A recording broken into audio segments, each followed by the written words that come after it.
Na mensagem de hoje, a terceira da série, eu vou falar sobre queda, e eu intitulei Trabalho Debaixo do Sol. Quero convidar você a abrir a sua Bíblia em Eclesiastes, capítulo 2, eu vou ler a partir do verso 17 até o 26, depois do capítulo 3, de 9 a 13.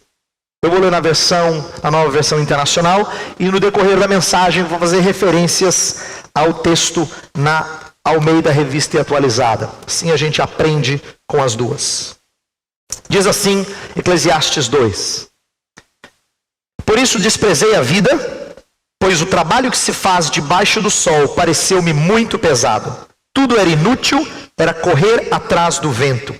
Desprezei todas as coisas pelas quais eu tanto me esforçara debaixo do sol, pois terei que deixá-las para aqueles que me suceder. E quem pode dizer se ele será sábio ou tolo? Contudo terá domínio sobre tudo que realizei com o meu trabalho e com a minha sabedoria debaixo do sol. Isso também não faz sentido. Cheguei ao ponto de me desesperar por causa de todo o trabalho em que tanto me esforcei debaixo do sol. Pois um homem pode realizar o seu trabalho com sabedoria, conhecimento e habilidade, mas terá que deixar tudo o que possuir como herança para alguém que não se esforçou por aquilo. Isso também é um absurdo e uma grande injustiça. Que proveito tem um homem de todo o esforço e de toda a ansiedade com que trabalha debaixo do sol? Durante toda a sua vida, seu trabalho não passa de dor e tristeza. Mesmo à noite, a sua mente não descansa. Isso também é absurdo. Para o homem não existe nada melhor do que comer, beber e encontrar prazer em seu trabalho. Eu vi que isso também vem da mão de Deus. E quem aproveitou melhor as comidas e os prazeres do que eu? Ao homem que o agrada, Deus recompensa com sabedoria, e conhecimento e felicidade. Quanto ao pecador, Deus o encarrega de ajuntar e armazenar riquezas para entregá-las a quem o agrada. Isso também é inútil, é correr atrás do vento. Agora o capítulo 3, a partir do verso 9, diz assim: O que ganha o trabalhador com todo o seu esforço? Tenho visto o fardo que Deus impôs aos homens. Ele fez tudo apropriado a seu tempo. Também pôs no coração do homem o anseio pela eternidade. Mesmo assim, este não consegue compreender inteiramente o que Deus fez. Descobri que não há nada melhor para o homem do que ser feliz e praticar o bem enquanto vive. Descobri também que poder comer, beber e ser recompensado pelo seu trabalho é um presente de Deus. Vamos orar, pedir que Deus nos oriente no entendimento desse livro. Senhor, acabamos de ler uma passagem que vai nos ajudar a ponderar sobre trabalho à luz da queda. E temos coisas difíceis a processar. Eu peço que Tu me ajudes na explicação aos meus irmãos e irmãs, e que nós todos possamos sair daqui ponderando e levando ainda adiante aquilo que foi proclamado, aquilo que foi ensinado. Dá-nos entendimento ainda maior à medida que pensamos sobre essas coisas no decorrer da semana. Essa é a nossa oração em nome de Jesus. Amém. Deixa eu começar aqui com uma palavra aos empolgados. Eu sei que alguns de vocês são empolgados. Por quê? Porque na semana passada, na mensagem anterior, 2 semanas atrás, eu falei algumas coisas que eram para os desanimados. Eu falei sobre como o trabalho originalmente foi criado por Deus para ser bênção, porque reflete a Deus. É parte do ser imagem de Deus nós trabalharmos, nós produzirmos alguma coisa, não sermos inativos. Mas eu falei isso porque eu sei que alguns de vocês são muito desanimados com respeito ao seu trabalho, de repente ao que está acontecendo agora, ou com a sua carreira como um todo. Mas, veja só, se alguns de nós são frustrados com o trabalho, e por isso que eu precisei falar da criação e da bondade do trabalho, outros são muito confiantes no que podem realizar. Alguns de vocês não são desanimados. Eu não precisava praticamente pregar a mensagem anterior para você, porque você é uma pessoa animada sobre o que você faz. Você vai feliz para o trabalho, você diz assim: eu faço o que eu gosto e eu estou fazendo isso porque eu acho que eu posso fazer uma diferença na vida das pessoas. Você é empolgada. Então eu preciso trazer essa mensagem para você. Você precisa ouvir essa mensagem de hoje. Você gosta muito do elemento da criação, mas talvez falte um pouquinho do conceito de queda na sua visão de trabalho. E é por isso que eu preciso resgatar alguns conceitos errados que você e eu temos quando a gente é empolgado demais. Veja só, nós vivemos em uma cultura fascinada por sucesso e por realização. Presta atenção. Olha como tudo ao nosso redor, quando o assunto é trabalho, é voltado para sucesso. A mídia vive proclamando o sucesso ou o insucesso de alguns. Ela parece que se alimenta disso. A ideia de plano de carreira em qualquer trabalho, em qualquer empresa que você está, é sempre buscando o sucesso. Você faz isso almejando o sucesso. Quando eu falo de sucesso, eu não estou pensando só em louros ou prêmios vindo dos homens. Eu estou pensando em você chegar em patamares em que você realmente almeja para dizer assim, consegui, que bom, cheguei lá. Não é nem para os outros necessariamente te louvarem, mas para que você tenha senso de que você realizou alguma coisa. Plano de carreira e até a educação vive em função disso. Eu tive a oportunidade de trabalhar numa universidade durante alguns anos e eu sei que a universidade vive disso. Ela vive da ideia de alimentar você com sonhos de atingir patamares cada vez mais altos. É por isso que hoje em dia se fala muito de educação continuada. A ideia é que você continue a aprender, continue a melhorar, continue com uma pós, um mestrado, um doutorado, para que você atinja sucesso. Parece que tudo ao nosso redor é voltado para isso. E também para o senso de realização. O que eu quero dizer com isso? Nós vivemos num tempo que fala muito de realização ligado a duas coisas: escolher a sua profissão e se sentir bem. Essa é uma linguagem tipicamente da nossa época. Por que eu digo isso? Porque nós esquecemos que houve tempo em que as pessoas não escolhiam profissão. Elas não faziam vestibular. Elas não colocavam lá a primeira, segunda, terceira opção. Elas faziam o que os seus pais faziam. E elas tinham que produzir e refletir a Deus naquilo que os seus pais faziam. E agora virou a profissão delas. Mas nós fomos treinados numa cultura em que escolher é muito bom. E para a gente ter a opção de poder escolher é uma das coisas mais realizadoras. Tanto é que quando alguém escolhe aquilo que gosta e depois fala assim, eu me sinto bem fazendo isso, ela diz, eu me sinto realizada. Engraçado que sentir-se realizado tem tudo a ver com poder escolher o que você quer e se sentir bem. É como se a pessoa que não tivesse escolha nunca pudesse ser realizada. Essa é uma mentalidade própria da nossa época, não necessariamente de tempos anteriores. Por isso que eu preciso trazer uma ducha de realidade a você nessa manhã. Por quê? Porque se nós falamos de criação e da bondade do trabalho como Deus originalmente compôs, eu preciso agora lembrar que a queda é o antídoto bíblico para um otimismo exagerado. Deixa eu lembrar algumas coisas que você já sabe, mas é bom que você seja lembrado dos desafios que nós temos no trabalho. Pense em algumas coisas comigo aqui. Primeiro, trabalho é o maior produtor de cansaço e estresse. Você já conversou com uma pessoa que parece que está sempre cansada? Você pergunta, e aí, tudo bem? Estou cansado. Parece que só fala isso. Não é muito trabalho, estou muito cansado. Sempre muito cansado, muito cansado. Ou estou estressado. Parece que trabalho só produz isso. É o maior produtor dessas coisas. Mecanicidade do trabalho. Uma das coisas que mais frustra as pessoas no nosso tempo é que depois da Revolução Industrial, parece que muitos dos nossos empregos são fazer a mesma coisa o tempo todo.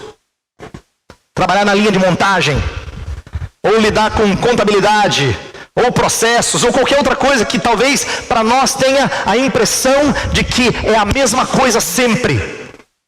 Isso cansa. A maioria de nós se sente enfadado. Por quê? Porque parece que não tem novidade.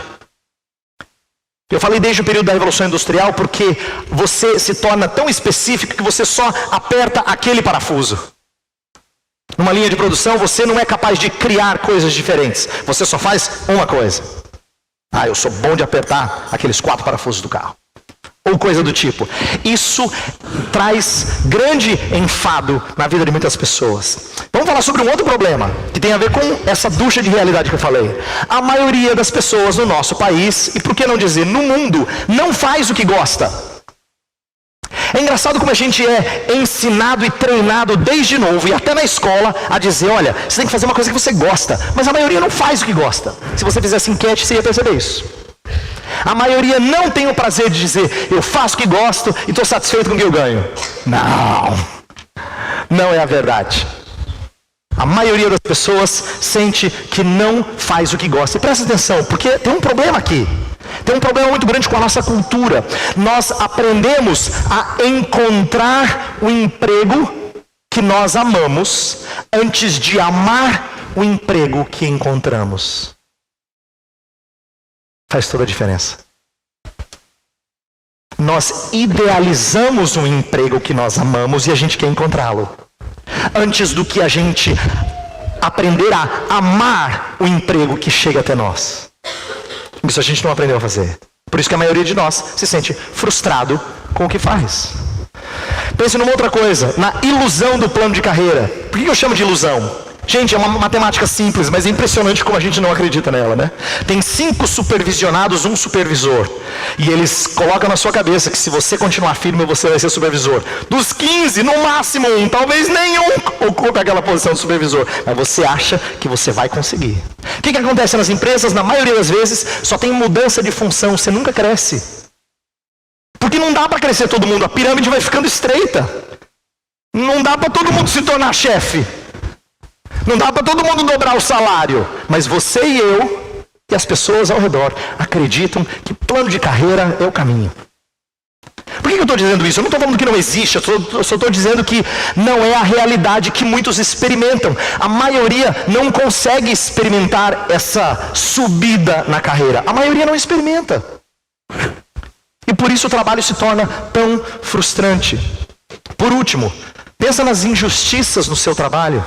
Pensa nas vezes que alguém roubou as suas ideias, os seus projetos. Alguém disse que era dele, quando na verdade era seu. Pense nas cobranças do seu patrão, que muitas vezes são irreais, utópicas, que deixam você assoberbado de trabalho. Pense nas discussões com gente que trabalha com você, que tanto amargam o seu coração. Porque no fundo, a gente se sente mais cansado e estressado, não é pelo trabalho físico, é pelo desgaste mental e emocional que o trabalho traz. O que eu estou querendo dizer para vocês? Em especial para os empolgados. O trabalho é duro, é por isso que chama trabalho. Ele vem carregado de muitos males. Muitos males. E é por isso que a gente se frustra e se cansa em relação ao trabalho.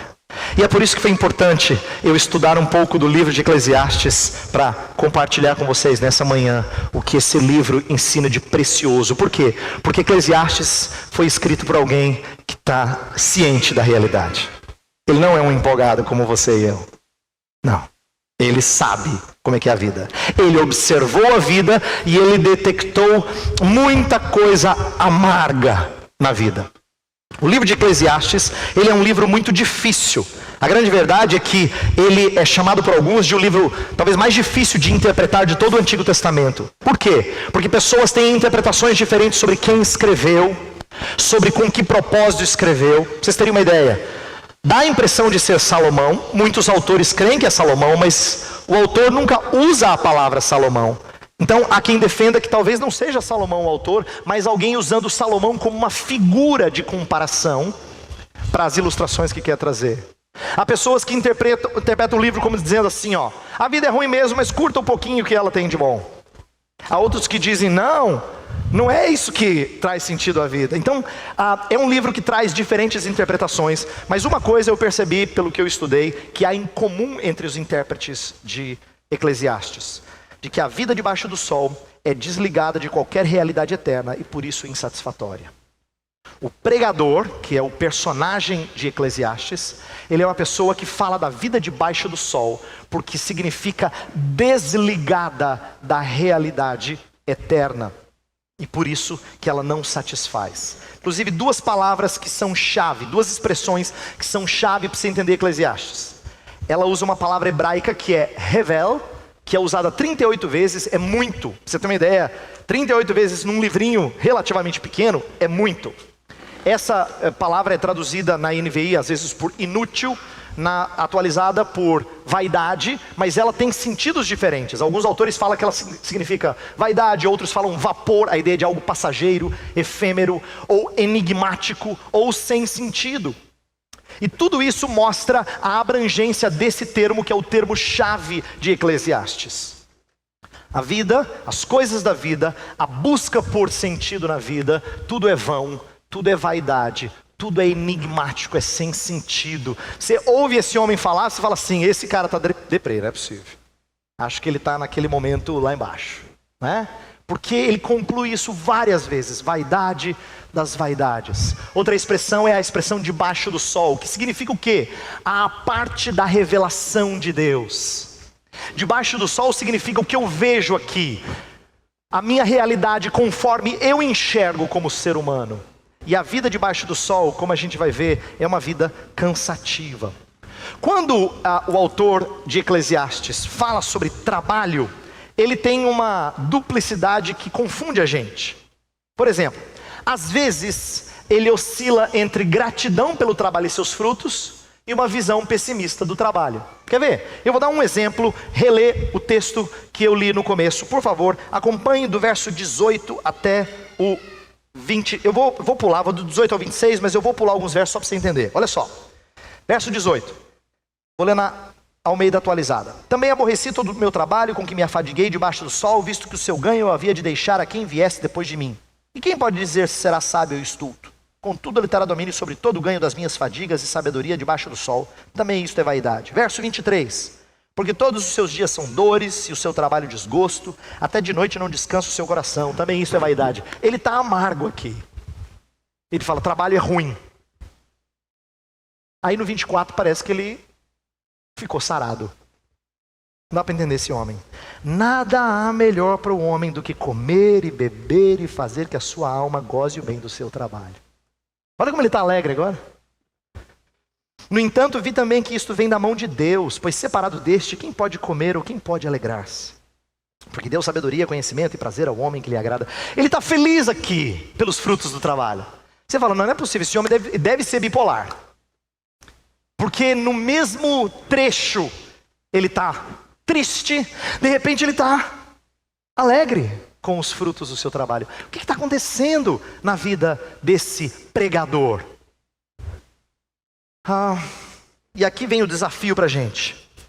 Eu quero destacar principalmente o que prevalece no livro, que é o tom pessimista em relação ao trabalho. E eu vou pedir para você acompanhar algumas coisas que ele destaca de maneira pessimista ou negativa. Primeiro, dos versos 18 a 22, ele se frustra em relação ao trabalho, porque ele diz assim, não tem como eu garantir que o que eu vou fazer vai ter continuidade. Nada do que a gente faz permanece. Alguém estraga depois. Alguém vai pegar o que a gente fez com tanto carinho, com tanto esforço, e vai jogar tudo fora. As histórias de empresas que são herdadas por filhos que não trabalharam para chegar lá em cima, é um exemplo claro disso. De jogar dinheiro que os pais conseguiram construir com tanto esforço, com tanto suor, e desperdiçarem facilmente. Mas a gente sente assim até em esferas pequenas, do tipo, um projeto que você começa e de repente passa na mão do outro, e ele não faz nada do que você tinha idealizado. Você diz, mas eu gastei tanto tempo, eu fiz com tanto carinho, foram noites mal dormidas. O pregador vê essas coisas e ele fala assim, gente, trabalho é fútil, porque nada permanece. Quem é que garante que quem vai assumir depois de mim vai fazer um bom trabalho? Essa é uma das coisas que ele frustra. Outra coisa que ele frustra é que o trabalho é penoso, ele é cansativo mesmo. No verso 17 que a gente leu fala disso, no capítulo 3, fala que Deus impôs aos filhos dos homens aflição. É penoso. Outra coisa que ele reclama é que o trabalho é enfadonho, cansa. Cansa no sentido de, é chato. É chato. Veja, não é só na época da Revolução Industrial que ficou chato. Ele já achava chato lá. No verso 23 do capítulo 2, ele fala, porque todos os seus dias são dores, seu trabalho, desgosto. Ele não tem prazer, nem gosto por isso. Também fala que o trabalho é marcado por más intenções. Olha para o capítulo 4. Capítulo 4, verso 4 fala assim, então vi que todo o trabalho e toda destreza em obras provém da inveja do homem contra o seu próximo. Você já não se sentiu assim no lugar de trabalho? De que parece que inveja está por detrás de todas as artimanhas, projetos. Se você já se sentiu assim, você tem toda a razão de concordar com o pregador e dizer assim, de fato, inveja o tempo todo. E por último ele diz que trabalho é idolatria. Olha o verso 8. Isto é, um homem sem ninguém não tem filho nem irmã, contudo não cessa de trabalhar e os seus olhos não se fartam de riquezas. E não diz, para quem trabalho eu, se nego a minha alma aos bens da vida? Também isso é vaidade, enfadonho trabalho. O que ele está dizendo aqui? Ele fala assim, eu trabalho, e não tenho para ninguém para dar os frutos do meu trabalho. E eu não me pergunto, vale a pena? Não, eu só continuo a trabalhar. E ele diz, que tolice. Que tolice. Eu não sei nem usufruir dos frutos do meu trabalho. Então, o que ele está mostrando aqui é uma visão, via de regra, na maioria das vezes, pessimista aos nossos olhos sobre trabalho. De tal forma que trabalho é visto como sendo algo que o legado não permanece, é penoso, enfadonho, sempre acompanhado de más intenções e idolatria. Trabalho é mau nessa descrição. Mas por que Eclesiastes está dizendo isso? É porque ele sabe que trabalho foi contaminado com o primeiro pecado, lá no jardim com Adão e Eva. A maldição é sobre o trabalho, que está registrada lá em Gênesis 3, versos 17 em diante, não transformou o trabalho em algo mal. Por isso que eu preciso explicar. Quando eu falei assim que ele vê o trabalho como algo mal, é por causa das consequências atreladas ao trabalho. Não é que o trabalho em si seja mal, mas que ele tem muitos empecilhos. E por causa disso, a gente diz que trabalho dá trabalho. Por isso que a gente chama de trabalho, não é? Agora, o que é importante eu destacar? Lá em Gênesis 3, na história de Adão e Eva, diz que do suor do rosto, Adão conseguiria sustento. Por quê? Porque agora a terra não iria frutificar de maneira fácil. Haveria cardos e abrolhos, espinhos, ervas daninhas, coisas que dificultariam a produtividade. O que isso nos ensina? Presta atenção que tem algo muito importante para o seu coração e para o meu. De que normalmente o trabalho não traz os frutos que a gente sonha trazer. O trabalho nos parece sempre infrutífero. Você sonha em produzir alguma coisa, você acha que você vai realizar aquilo, mas aos nossos olhos, ele sempre parece infrutífero, na maioria das vezes. De que você não alcançou os objetivos traçados. Por quê? Normalmente, a nossa expectativa é maior do que o nosso resultado. Eu lembro de ouvir inúmeras vezes em formaturas de graduação, paraninfos dizerem para as turmas que estavam formando, olha, eu acredito em vocês vão mudar o Brasil. Aí o jovem sai da faculdade como? Tadã! Passa um tempo e ele se frustra. Ele entra no mesmo espírito crítico, enfadonho, cansado. Por quê? Porque ele se sente inútil no propósito de transformar o mundo. Essa linguagem é muito comum. E eu quero que você hoje tenha a ducha de realidade para lembrar que tem coisas que são impossíveis a você. Uma delas é o que os outros costumam dizer que você pode fazer: transformar o mundo. Impossível para você. Impossível. E Eclesiastes, o autor de Eclesiastes sabe disso. Ele observou a vida e ele percebeu que é impossível. Agora, o que a queda tem a nos ensinar? Eu estou dizendo isso hoje, não é para você sair daqui então só cabisbaixo e só frustrado. Eu preciso lembrar a você que há dois extremos errados em relação à visão do trabalho. Uns são idealistas, os empolgados, e outros são os céticos. E ambos fazem errado. O idealista é aquele que entende que vai fazer diferença, que vai transformar o mundo. O cético é aquele que diz assim, não muda nada, não adianta, eu só vou trabalhar para ter o meu sustento, pagar as minhas coisas, as minhas contas, as férias das minhas famílias e acabou. Só por isso que eu faço. Ele é egocêntrico porque ele é cético em relação a qualquer bem que ele possa produzir com o que ele faz. Ambas as razões são equivocadas. E eu quero dar um exemplo de uma história bíblica que você já ouviu, mas do ponto de vista de trabalho. Atenção para isso, porque essa é uma história conhecida. As crianças sabem dessa história, mas normalmente a gente não ouve essa história da perspectiva de trabalho. Eu quero lembrar você que logo depois do pecado, as pessoas produziram coisas. Inclusive, Deus faz questão de dizer que tinha uma linhagem que seguiu a Deus, uma descendência que seguiu a Deus, e uma descendência que não seguiu a Deus. E a que não seguiu a Deus produziu muitas coisas. No capítulo 4 de Gênesis fala que produziu pecuária, agricultura, metalurgia. Essas coisas foram desenvolvidas por uma geração de homens. Mas preste atenção que agora eu vou chegar na história conhecida. Tudo isso culmina na famosa Torre de Babel. O que a Torre de Babel normalmente nos ensina? De que os homens quiseram chegar até os céus e serem iguais a Deus. É verdade isso. Mas o que eu quero que você pense hoje é que esse é o espírito comum do ser humano que trabalha de forma autônoma, que quer fazer um nome por aquilo que faz. Eu estou destacando essa frase porque essa frase está no texto. Lá em Gênesis 11, na história de Babel, no verso 4, diz que eles queriam construir aquela torre até os céus para fazer um nome. Olha que interessante essa expressão. Presta atenção. Fazer um nome significa atingir fama, atingir poder, atingir autonomia por seus próprios esforços, obviamente. Mas na Bíblia, o cristão nunca faz um nome, ele recebe um nome. O cristão não lhe é dado o direito de fazer um nome. Em Apocalipse 2 diz que Jesus Cristo lhe dá um nome.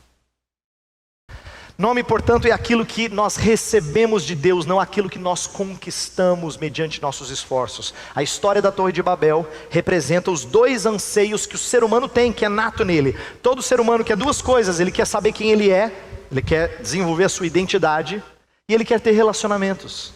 Não é problema nisso. O problema é fazer essas duas coisas, buscar essas duas coisas à parte de Deus. Aí você cria um nome à parte de Deus e se relaciona com pessoas à parte de Deus. E como a história narra, ela é um bom exemplo das utopias frustradas.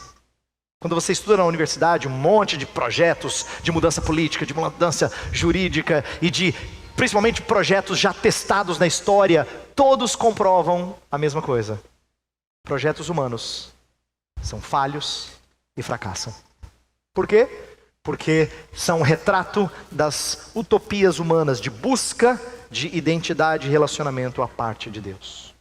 Por isso que eu quis refletir sobre Eclesiastes, e agora eu quero começar a fechar essa mensagem para a gente pensar sobre o que nós temos a aprender de Eclesiastes com respeito ao trabalho. Já que a queda trouxe tantos malefícios, já que é difícil produzir, frutificar, já que há muitas razões egoístas pelas quais as pessoas trabalham, o que Eclesiastes tem a nos ensinar? Então agora a minha colocação final para a gente começar a ponderar sobre isso.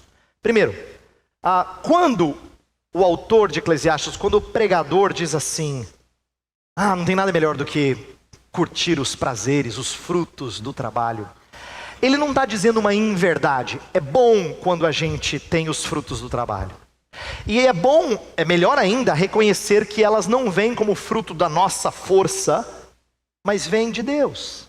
E o cristão tem que fazer isso. E eu espero que ele faça isso. Até quem não é cristão genuíno normalmente fala assim: não, sempre agradeço a Deus. Não, todo dia eu dou graças a Deus. Só que eu não creio que é isso que Eclesiastes está ensinando. Porque só isso é pobre. Eu acho que Eclesiastes quer ir mais longe. Por quê? Porque essas coisas são passageiras.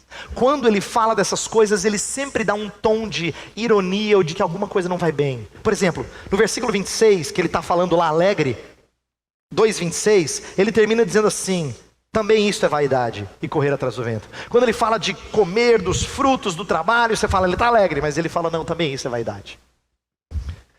No capítulo 3, verso 22, ele fala assim: pelo que vi, não haver coisa melhor do que alegrar-se o homem nas suas obras, porque essa é a sua recompensa. Imagina, qual é a recompensa da sua vida? O que você ganha com o seu trabalho. Se é só isso, é frustrante. É exatamente isso que o autor de Eclesiastes quer que você entenda. Não dá para se satisfazer, para encontrar sentido na vida, para ter segurança e alegria, só pelo fruto do seu labor. O livro, na minha opinião, ilustra potentemente a decepção de um cristão que separa o sagrado do secular, o eterno do mundano. Viver a vida debaixo do sol, sem referência ao Senhor, traz alegrias passageiras, mas ao final é desesperador. Uma das razões pelas quais eu escolhi fazer essa série é porque eu entendo que Eclesiastes está nos ensinando que mesmo o cristão, porque o autor aqui, o pregador, ele crê em Deus. Ele não é um cético em relação a Deus. Ele fala de Deus o tempo todo. Tem os momentos de tristeza dele, mas ele menciona Deus. Deus aparece várias vezes no livro. Então ele não é um cético. Vamos chamá-lo de cristão. Mas como cristão que é, ele tem experiências amargas nessa vida. Por quê? Eu creio que o grande ensinamento é que, mesmo quando ele reconhece que os frutos que ele tem vêm de Deus, se ele se detém nos frutos, a sua vida é frustrante. Ela é amarga, mesmo que ele diga que vem de Deus. Então, a sua gratidão a Deus, dizendo assim, não, sou muito agradecido a Deus pelo emprego que eu tenho, viu, pastor? Não, eu sou muito agradecido a Deus pela casa que nós temos. Isso não basta, porque o seu coração ainda pode estar na casa, no emprego e nas coisas que o emprego traz. Meu ponto é dizer que o pregador, ele percebeu que se deleitar só nessas coisas cansa. Cansa. O que ele quer que você e eu aprendamos? Eu termino com isso. A gente tem que aprender a viver com olhos acima do sol. O que é isso? Tem uma palavra muito interessante que eu preciso destacar, que está lá em Romanos capítulo 8. Lá Paulo fala da criação estar sob o cativeiro da corrupção. E ela usa uma palavra muito interessante. Ela fala que a criação está sujeita à vaidade. A palavra grega usada, traduzida por vaidade, é a mesma palavra que os tradutores da Bíblia hebraica para o grego, na chamada Septuaginta, usaram para aquele termo comum de Eclesiastes. Em outras palavras, Paulo está entendendo Eclesiastes e está dizendo, realmente, esse mundo no qual nós vivemos está sujeito a essa inutilidade, a essa falta de sentido. É verdade. Mas qual é a atitude de Paulo? Não é frustrada. Paulo não é um frustrado. O início dessa passagem em Romanos 8, vou pedir para você abrir. Ele nos ensina qual é a perspectiva que você e eu temos que ter. Romanos 8, a partir do verso 18, diz assim: porque para mim tenho por certo que os sofrimentos do tempo presente não podem ser comparados com a glória a ser revelada em nós. O que ele está dizendo? Ele sabe que tem sofrimento, mas ele não detém os olhos no sofrimento do tempo presente, porque os seus olhos conseguem ir acima do sol. O que eu estou querendo dizer para você e para mim nessa manhã é que trabalho vai trazer sim muita canseira, muito enfado, muito desgosto. Os empolgados de plantão, lembrem-se disso. Vai trazer muitos desgostos, mas nessa hora não tem consolo maior do que elevar os nossos olhos acima desse mundo maldito. Colocar nossos olhos em coisas mais sublimes. E eu termino com a conclusão de Eclesiastes, que foi lida na liturgia, verso 13 do capítulo 12, em que o autor fala assim: agora que já se ouviu tudo, aqui está a conclusão. Tema a Deus e guarde os seus mandamentos, pois isso é o essencial para o homem. Presta atenção, em meio ao retrato da realidade, no decorrer do livro ele fala assim: eu vi, eu observei, quer dizer, o que ele viu? Um mundo frustrado, um mundo sujeito à vaidade. Ele não é um pessimista, ele é um realista, é isso mesmo. É isso mesmo. O mundo é assim, mas em meio ao retrato da realidade, resultante da sua observação, o que ele faz no final?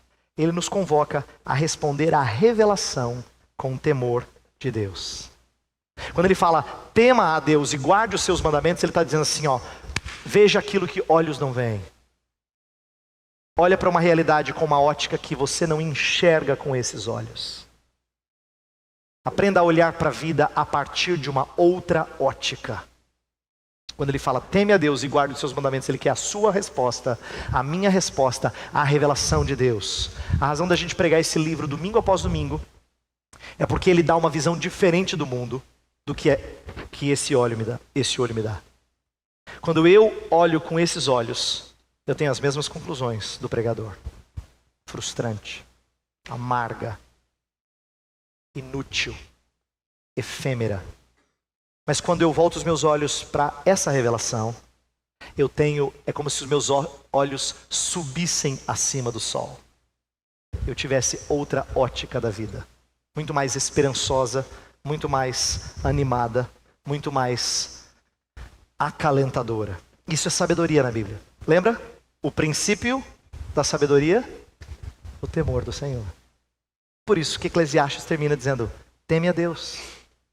Teme a Deus e guarde os seus mandamentos. Isto é, seja sábio. O sábio não julga a vida só pelo que ele vê, mas pelo que ele vê. Esse mundo é repleto de frustrações, é mesmo. Eu não posso ser utópico, eu não quero fazer igual aqueles professores que dizem que vocês vão transformar o mundo e tudo vai ser maravilhoso. Não pelos seus esforços. Mas eu preciso fazer você enxergar com os olhos de quem está acima do sol. É assim que trabalho se torna menos enfadonho. É assim que trabalho começa a ganhar algum sentido. E na mensagem do domingo que vem eu vou falar das coisas mais bonitas acerca de trabalho. Como é que o Evangelho nos dá essa ótica. Agora vamos orar. Senhor Deus, há tanto nesta vida que nos frustra, que nos desanima, porque trabalho nem sempre é frutífero. Na maioria das vezes nos parece vão, nos parece realizar pouco. A gente tem a impressão de que faz e tudo volta ao normal, aos problemas. A gente arruma as coisas em casa e tudo se bagunça rapidamente. A gente traça planos e projetos na empresa, mas as coisas não andam conforme os planos. A gente faz bons projetos e tem bons ideais que às vezes não são acompanhados pelos nossos sucessores. Nós vemos egoísmos, nós vemos injustiças, nós temos discussões, disputas. Tantas coisas, Senhor, nos frustram acerca do nosso dia a dia. A verdade é que nós nos sentimos, muitas vezes, como se nossa vida não tivesse sentido e nosso trabalho fosse vão. Senhor, essa é uma leitura realista para quem só olha com olhos humanos. Mas a nossa oração nesse final de culto é que o Senhor nos ensine a voltar para a Tua Palavra todas as vezes que estivermos desanimados.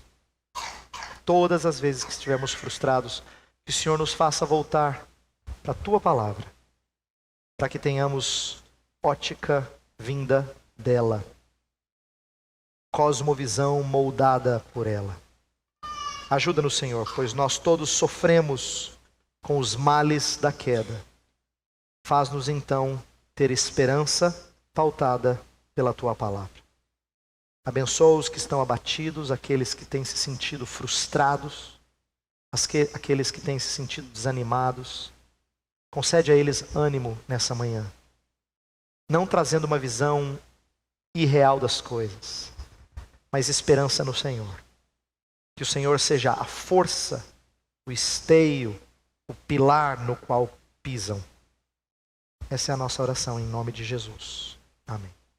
Que a graça do Senhor e Salvador Jesus e o amor de Deus o Pai e a comunhão do Espírito estejam com vocês, povo de Deus, hoje e para sempre.